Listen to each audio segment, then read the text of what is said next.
where endless grasslands have grown over empires vanished long ago, a legendary Russian force is heading inland.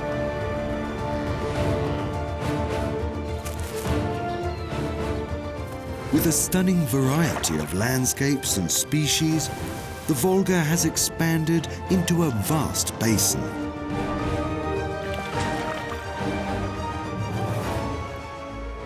Over 2,000 miles, this extraordinary river traverses the heartlands of Russia for a spectacular finale.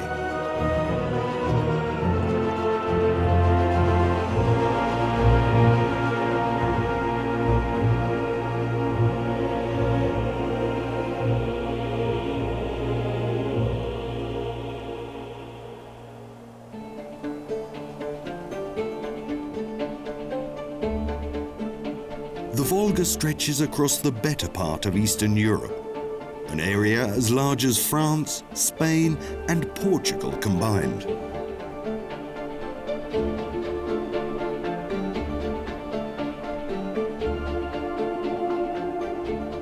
Its sources in Russia's snow-rich north have swelled the river into a huge, unstoppable force.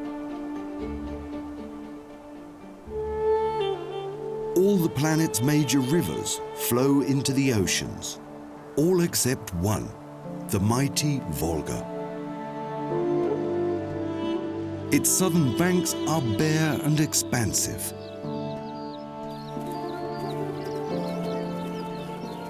Perfect for the world's heaviest flying bird to show its stuff. In early morning mists, great bustards gather along the Volga steppes near to the city of Saratov.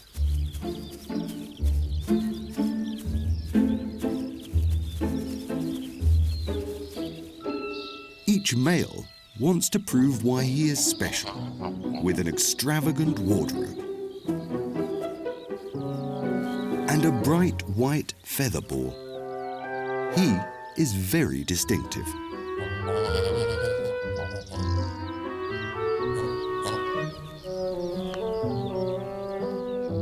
With so many males around, each has to make an effort to stand out.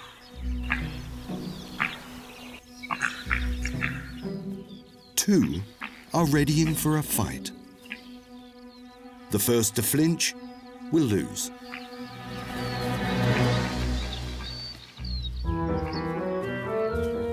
Enter an onlooker. He has come to observe battle.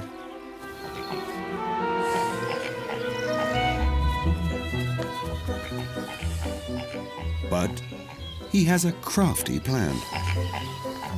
With the two cocks busy tousling, he makes a discreet exit.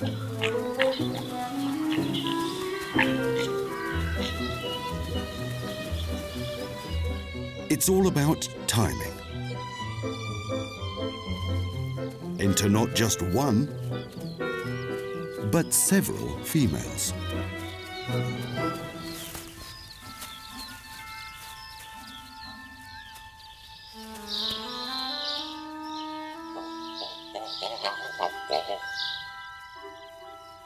A true charmer, indeed.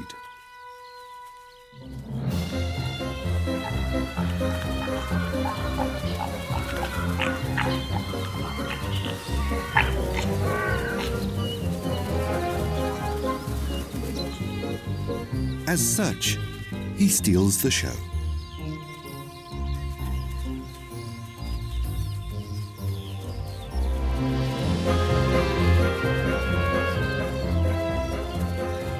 But not before a final solo.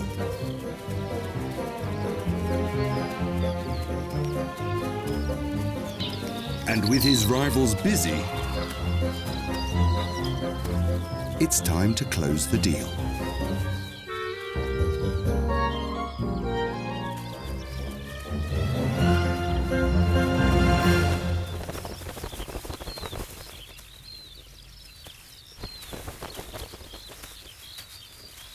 Time to exit. Further south, the land grows barren. Yet even in the badlands, there is life.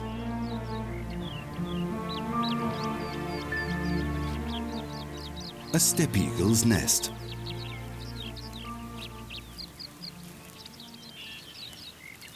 Four chicks make an unusually large brood.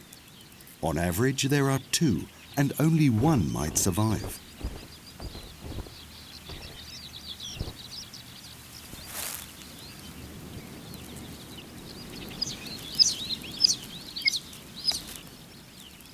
Their mother shows her experience.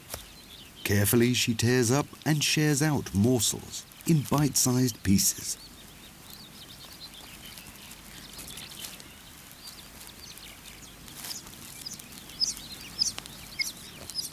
With so many mouths to feed, she has to leave the nest more often.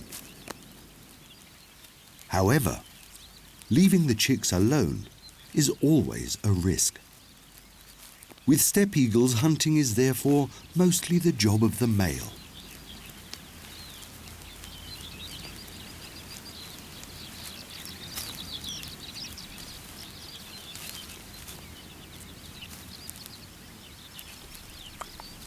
Ground squirrels are the eagle's favorite prey. Yet those that live close by the nest are left alone.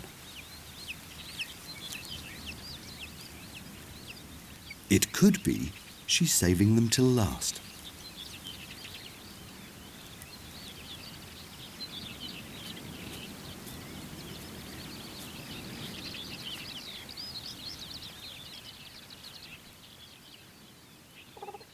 Meanwhile, other neighbors are free to wander, undisturbed.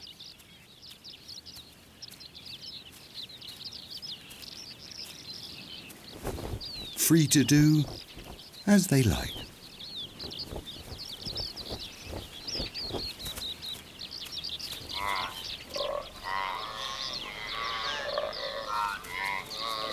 Saiga antelope, a true nomad.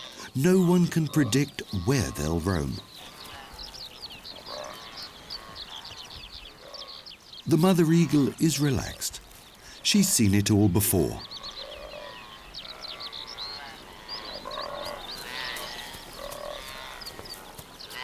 Saiga give birth to their young almost simultaneously.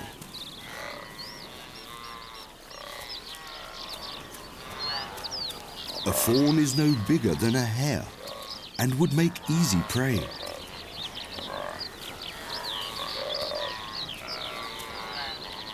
Mothers have little time to nurse.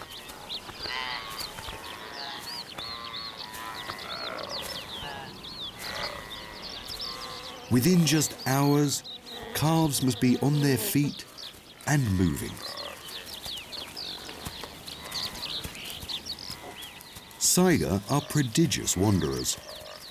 Herds like this can easily cover 60 miles in a day.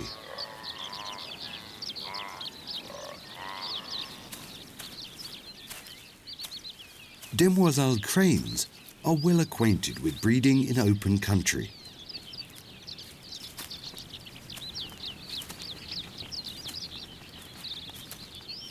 They don't even make a nest. A small depression will suffice.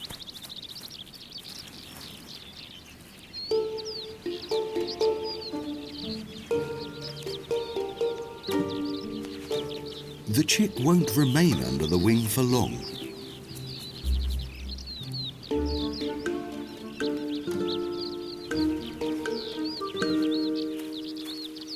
As soon as they can, they follow a parent into the steppe.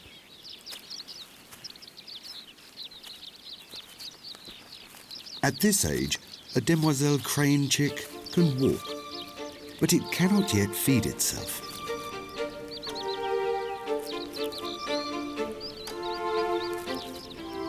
And so, it accepts titbits, tiny spiders, ants, grasshopper legs.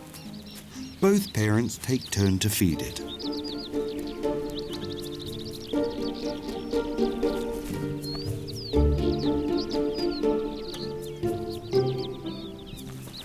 A second chick hatches. Alone in the blazing midday heat, it uses its last strength to free itself.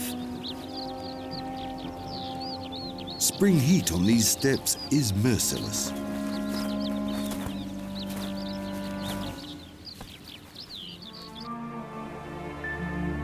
Moving south, the land dries out further and tributaries grow smaller. Many don't even reach the main river.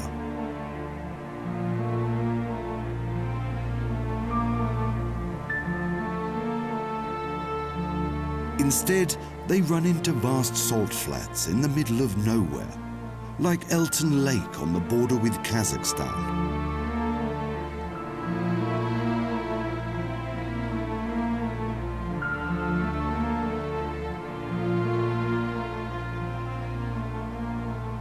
A desolate, almost lifeless world.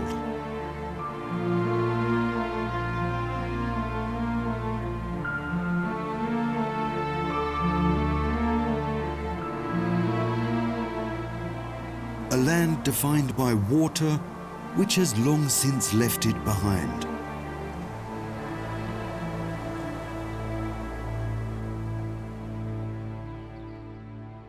Sunlight sucks nearly all the moisture from the earth, leaving salty mud.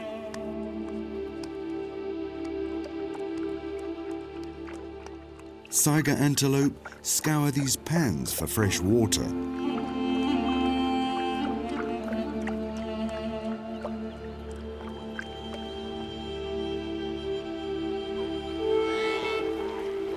Mothers still suckling their young have to drink more often.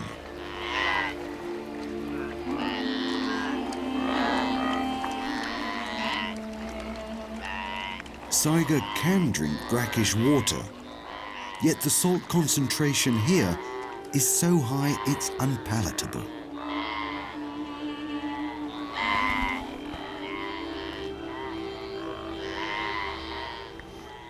As thirst rises, so do stress levels.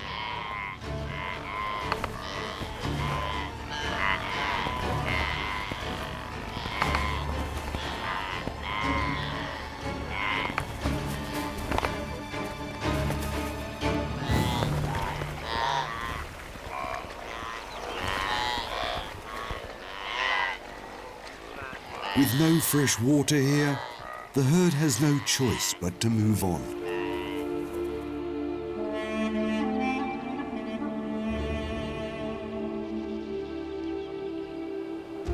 These ancient tracks can be seen for decades. And so, the herd follows them like a compass.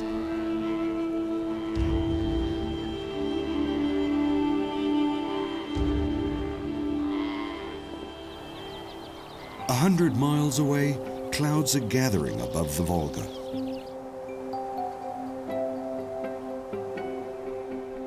A river this size creates its own microclimate.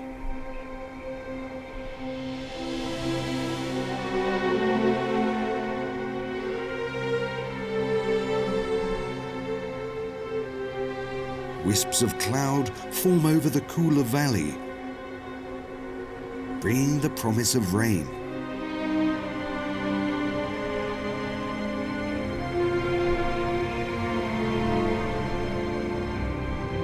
Wind drives cloud masses out over the steppe. In the afternoon heat, the demoiselle cranes continue their search for small insects.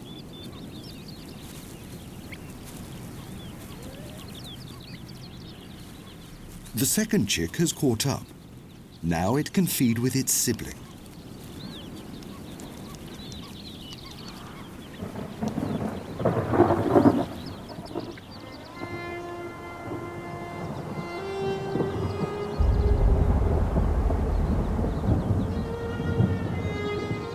Rain brings welcome relief. Yet, it has dangers too.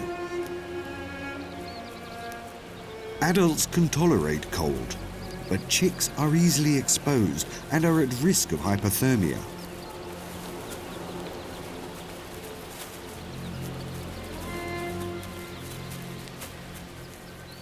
With a day's less reserves than its sibling, the second chick is weakening.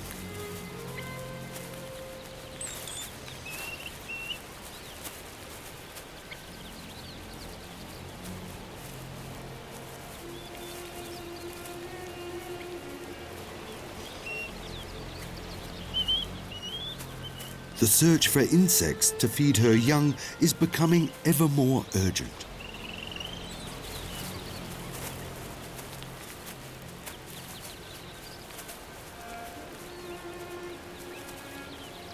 A break in the rain looks promising.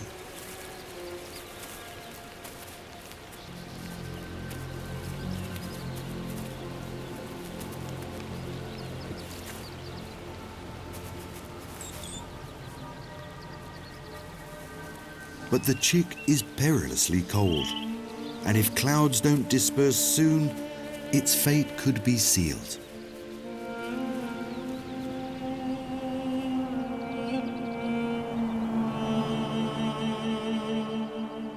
The Volga is an ancient power.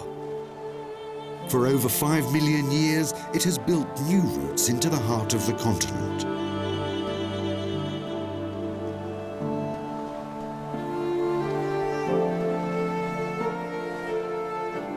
Ice ages and earthquakes have determined the river's flow and course.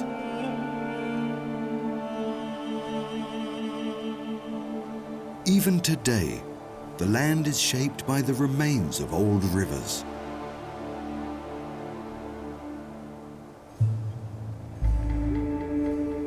The Volga has moved away long ago, leaving salt flats, semi-deserts and sediment beds behind.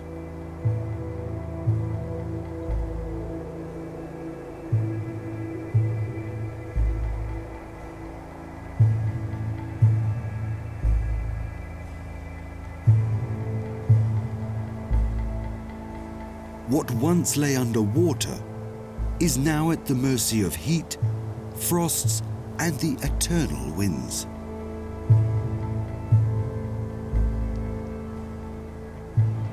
Millions of tons of river sand are blown across the wastes.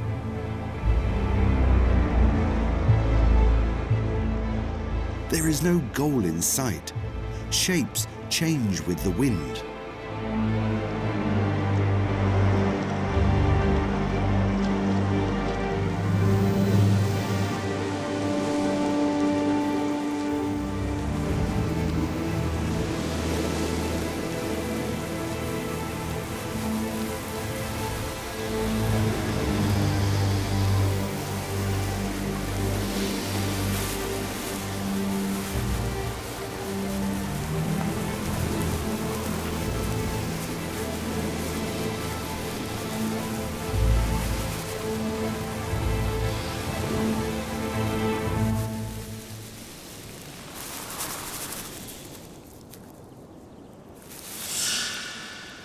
Toad-headed agama lizard, perfectly adapted to life in this ever-changing sand bowl.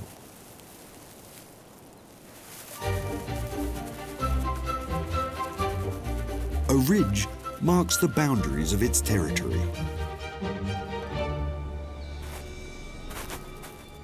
An intruder. This one is small, yet it could mean business.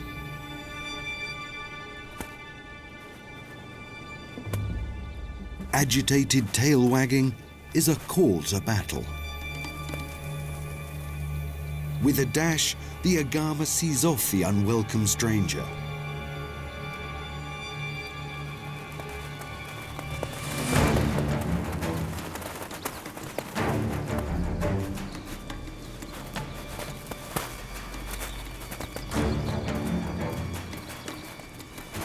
But only so far. At close quarters, the lizards make themselves big by flaunting their backs.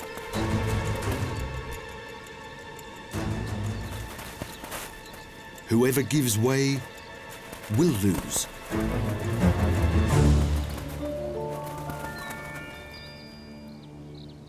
His dune is safe once again. Time to get back to business. hunting.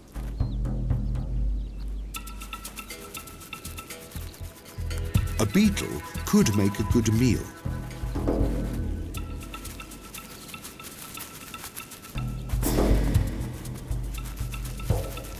Strangely, it doesn't seem alarmed.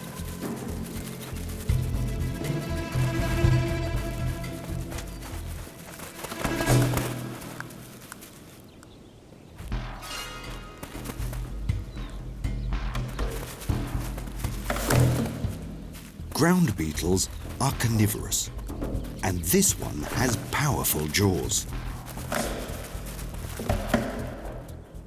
To prevent being eaten, it aims for the agama's tongue.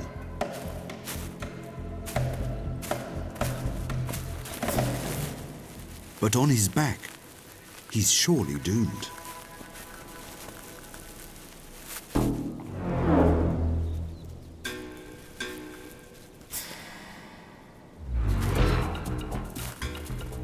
A second wind, and now the tables are turned.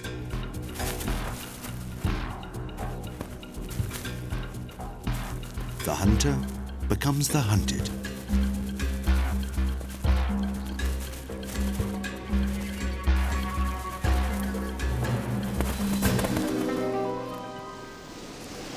It takes all sizes to triumph in the harsh world of the sands.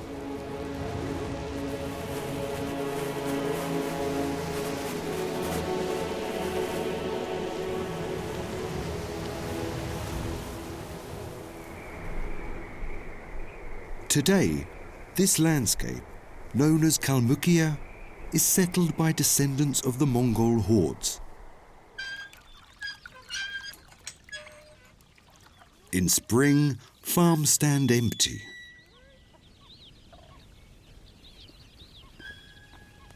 Yet they are not altogether abandoned. Hoopoes favour these derelict places for their nests. The steppes are rich in caterpillars and spiders. The chick's white beak stands out like a bullseye, making feeding easier in the dark.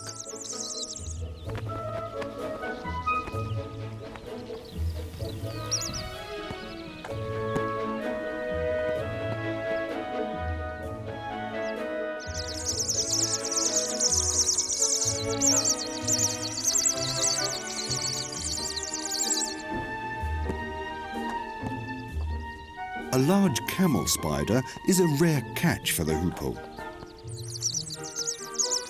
But nothing is going to deter the hungry chick, even if its eyes are a bit larger than its stomach.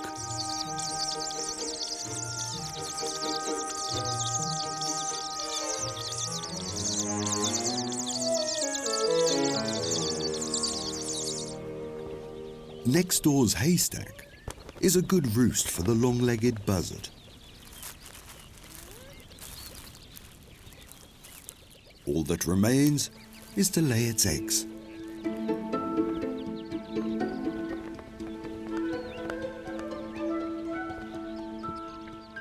Even the farm buildings could be put to good use. A delegation of rosy starlings is viewing a barn. Looks good. Time to move in. The breaking news has reached the flock.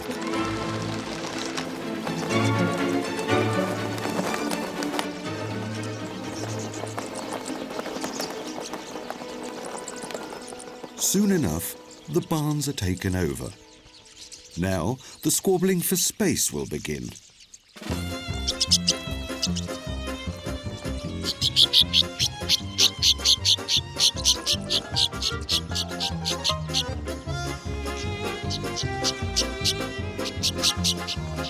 And after that,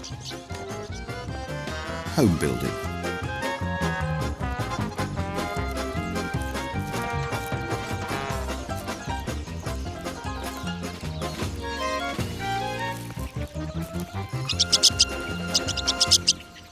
Rosy starlings are intolerant landlords.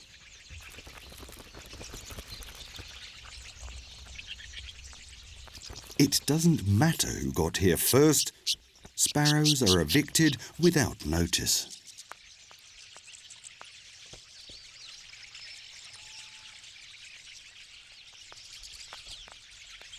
New residents must bring their own furnishings.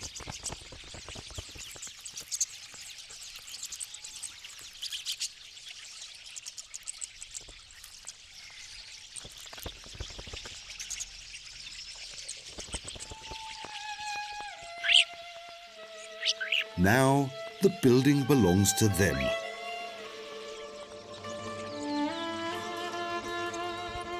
Time to celebrate.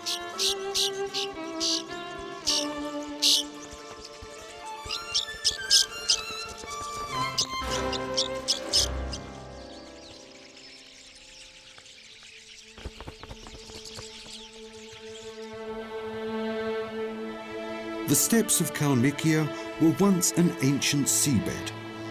At the end of the last ice age, the land was flooded by the Caspian Sea.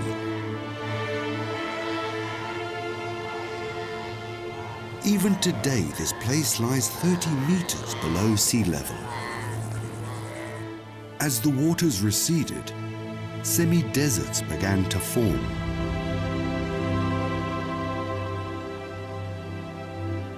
Limans were all that remained, relics of an ancient delta with thousands of saline gullies and lakes.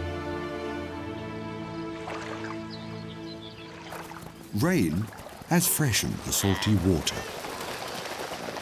Salvation for the thirsty herd.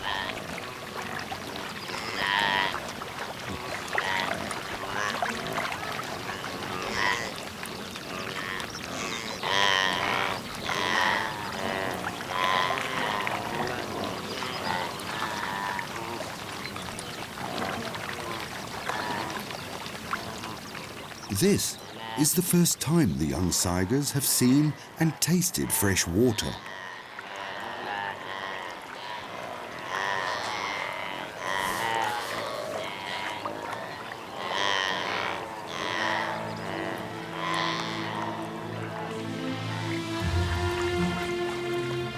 For a brief moment, the waterhole appears as lush as an African oasis.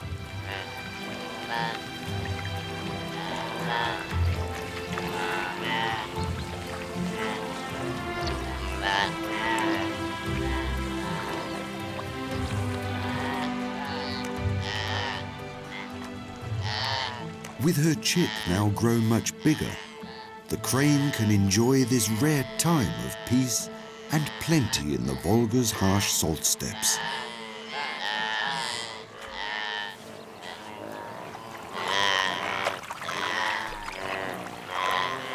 The Saiga will drink and drink.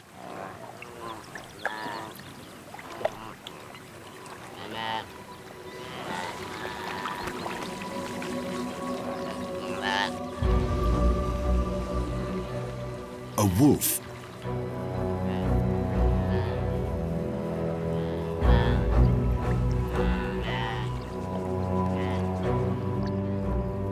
Wolves seldom visit water in daylight.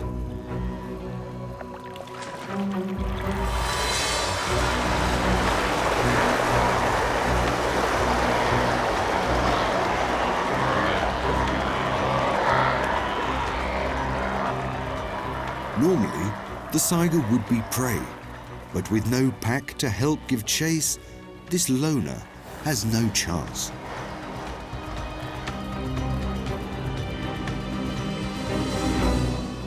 So for the time being, he satisfies himself with a drink.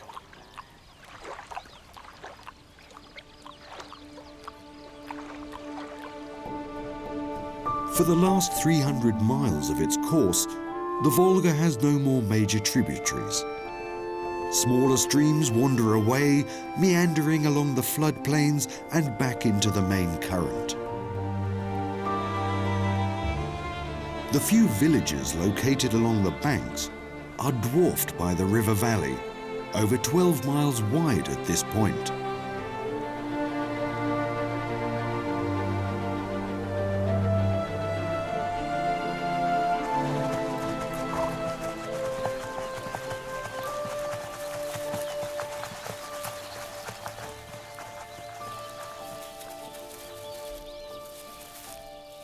Cossack fox. Their homesteads are often farmland edges. There's always something here for them. These smaller relatives of red foxes are hardly taller than the short steppe grasses they inhabit.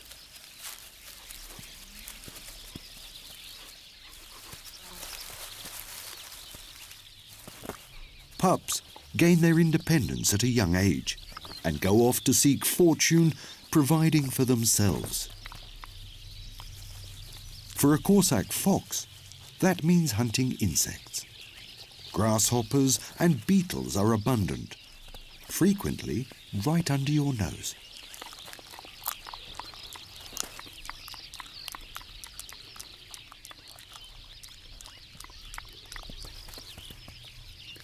The siblings will always have a bolt hole close to hand. Cossack foxes often move burrows and dig numerous alternative homes in the steppe.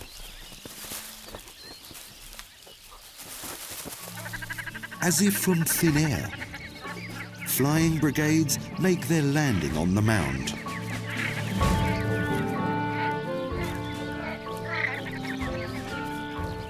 Shelducks prefer to breed underground and are specialists in home invasion. They're much larger than the tiny owners and they want the burrow.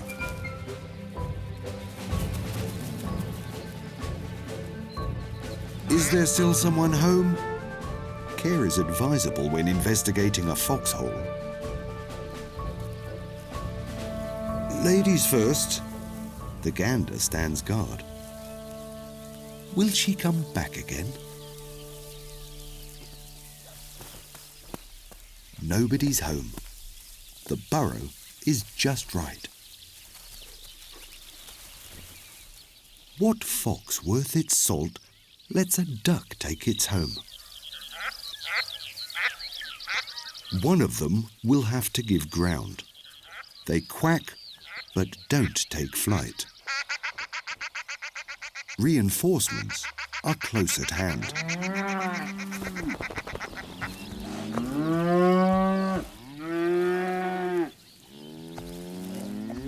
They're a lot bigger, but thankfully not suited to life in a burrow.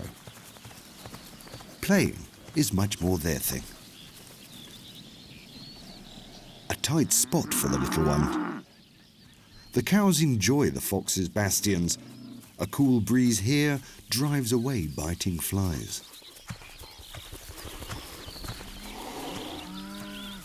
Time has come to make the jump. The open steppe awaits.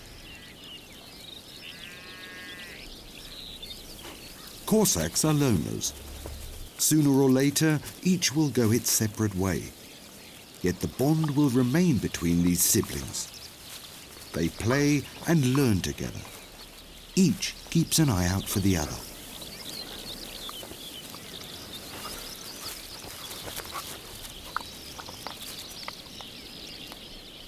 Every encounter could be their last.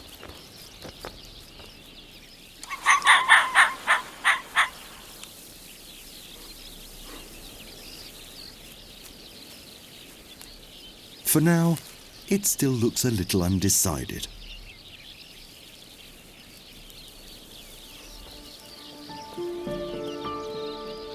Time to leave.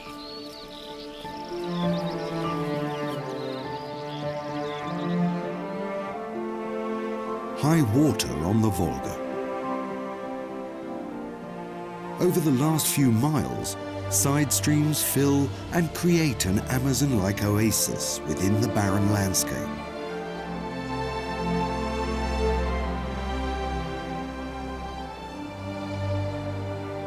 The river has traversed the Russian heartland for over 2,000 miles.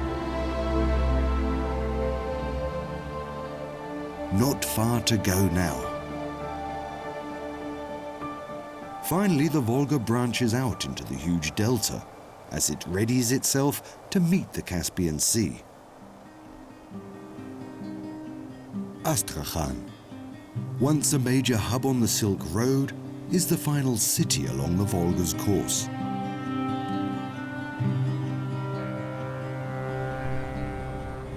At this point, the river divides up. Even the waterways that branch off from the main source can easily carry ocean liners. Russia's Caspian Sea fleet is based at Astrakhan.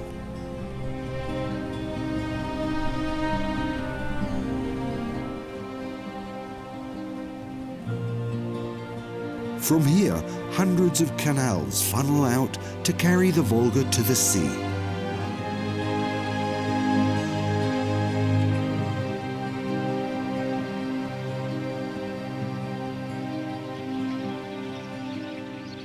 Stranded cutters lie along the former shoreline. Today, they make breeding islets in the marshlands.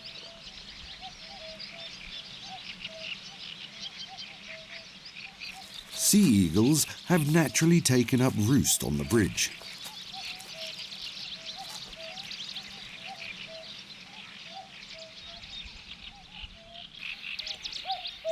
Other visitors must get to grips with railings.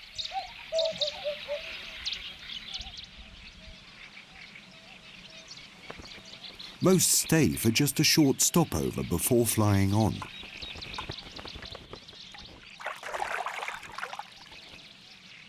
For fish hunters, the shallow saltwater is like a gold mine.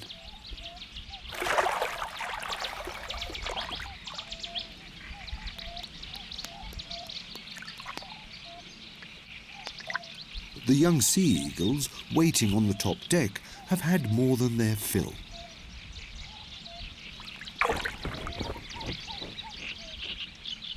However, there's always room for a little extra, especially if the fish is served right to the beak.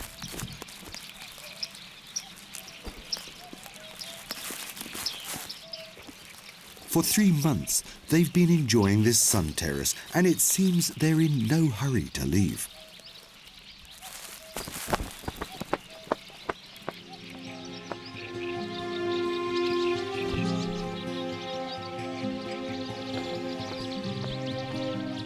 And why should they? This is a perfect luxury liner, a Noah's Ark in the treeless expanse of the Reed Delta.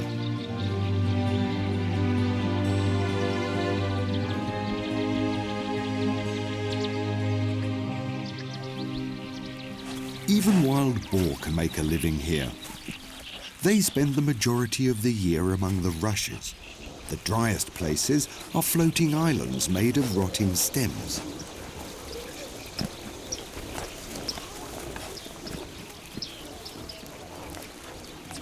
All basic supplies are insured.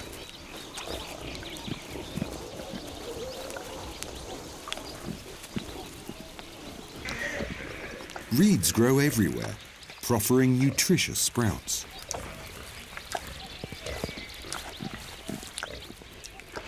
In the muddy reaches, they find snails, fish eggs and roots. Wild boar have become reed pigs.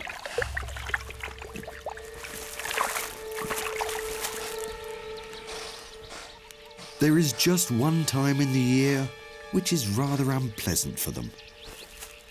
The sow is concerned. There's something in the air.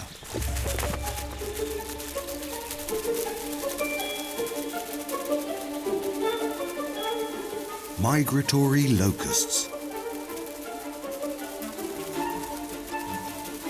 Over the last few weeks, they've eaten the steppe bare. The delta is the only place where fresh green growth remains.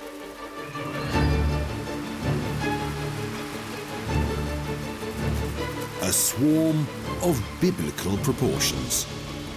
Miles long, this airborne carpet numbers in the hundreds of millions.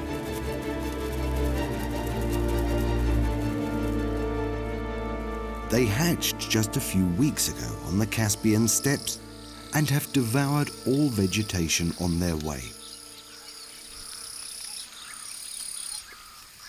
Now the swarm is going after the last green available, the reed in the Volga Delta. Hungry locusts can consume more leaves in a day than all the wild boar in 1 year.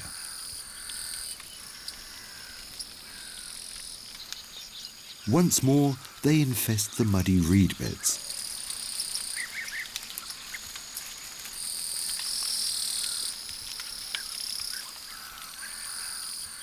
Despite breeding en masse, the majority of their billions of eggs sink into the delta to become fodder for fish. For the parents, the same fate awaits. The swarm reaches its end in the delta, and here it is transformed into tons of nutrients for fish nurseries in the Caspian Sea.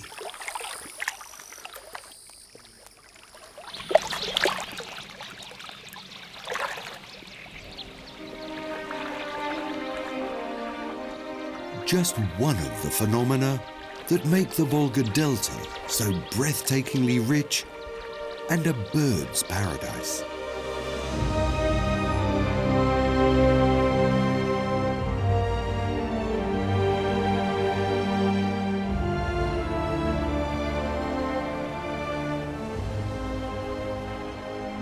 In ways only Mother Nature can invent, the Volga reclaims ever more land from the sea.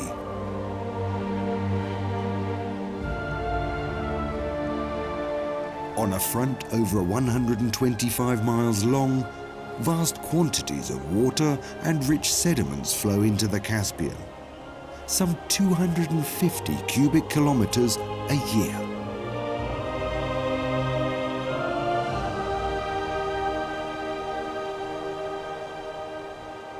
Finding streams of sediment, the plants send down roots, holding the mud in place to enable their circular growth. Islands of reeds, which are linked in particularly exotic ways.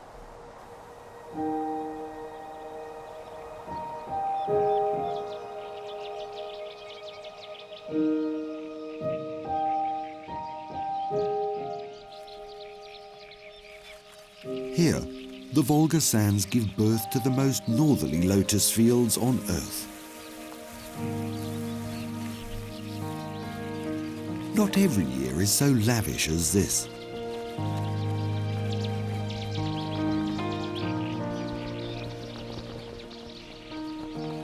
It's a wonder of nature that the water for this tropical performance originates in the frozen forests of the Russian north.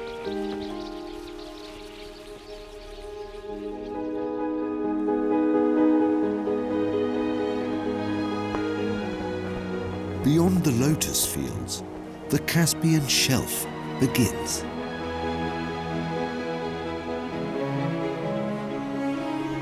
Pelicans glide in majestically from their fishing grounds back into the delta.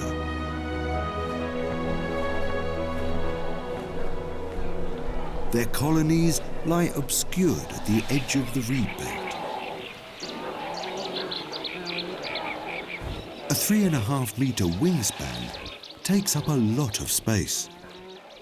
Pelicans may be elegant in the air, but are not specialists on the ground. Landing on someone else's chicks can get you into trouble with the owners.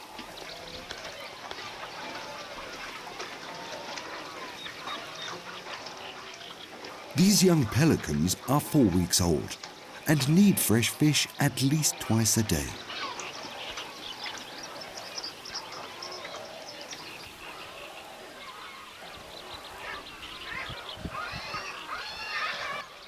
Close by, non-breeders practice communal fishing.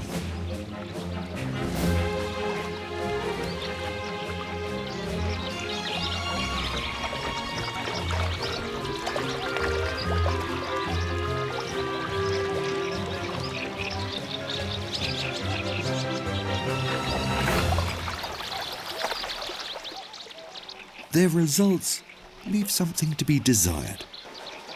The proper schools of fish needed are only found on the open sea.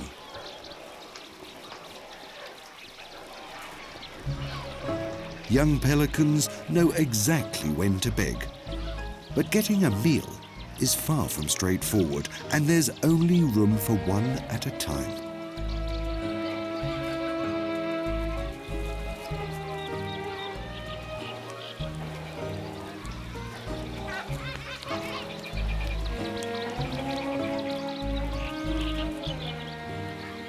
A pelican's stomach is pitch black. The fish is deep down in the gullet.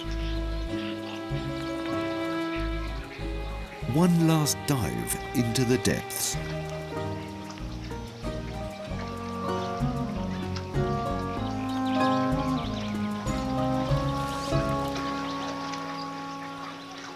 This portion was actually meant for two. Now it's clear why pelicans have such an expansive throat sac. For the sibling, only scant pickings remain.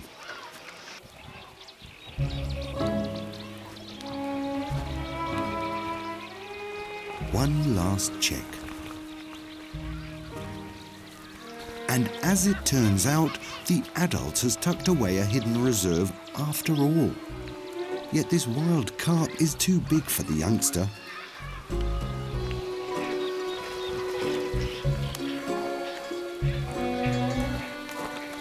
There's only one thing to do. The 3-pounder slips back into mother's belly.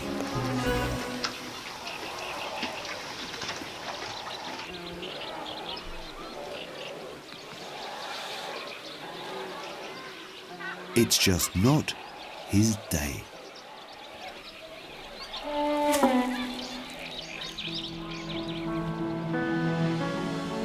The inland delta. Just as it reaches its end, the Volga creates a spectacular marshland. Twice the size of Africa's legendary Okavango Delta, on a par with the American Everglades or the Sundarbans of India and Bangladesh. This is the largest reed delta on the planet.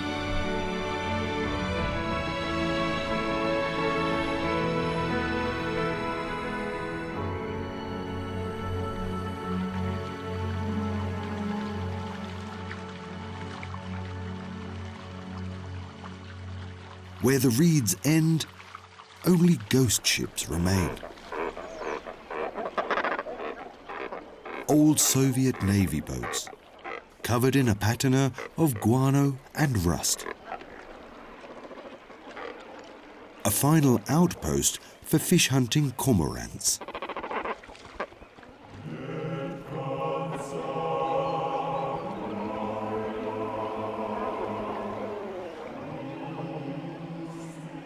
After a 2,200-mile journey, the Volga finally unites with the Caspian Sea, an ocean created by a river.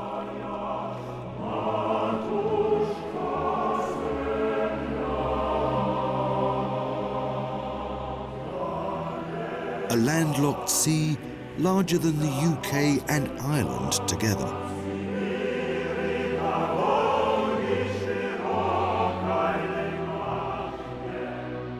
It's the end of an epic voyage.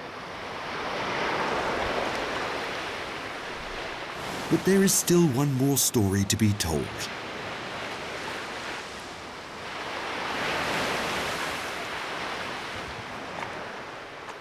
The ancestors of these Caspian seals once lived in the Arctic Ocean, thousands of miles away.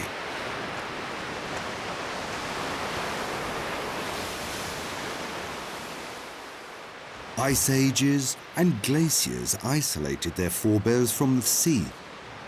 Bound by the Volga, they followed the river downstream all the way to the Caspian.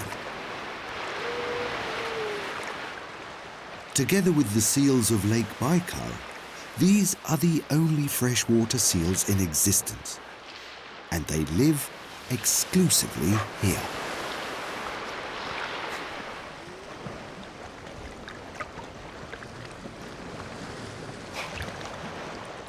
After winter, during the molt, almost the entire global population of Caspian seals gather here on this warm northerly shelf. For just a few weeks, thousands of them squeeze onto this tiny sandbank.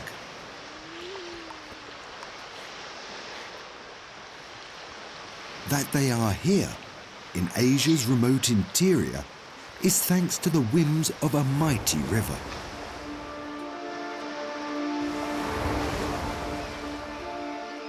Once, in forgotten times, they swam into this river, which to them seemed like a sea. And at its end, a sea is what one truly special river has given them: the Volga.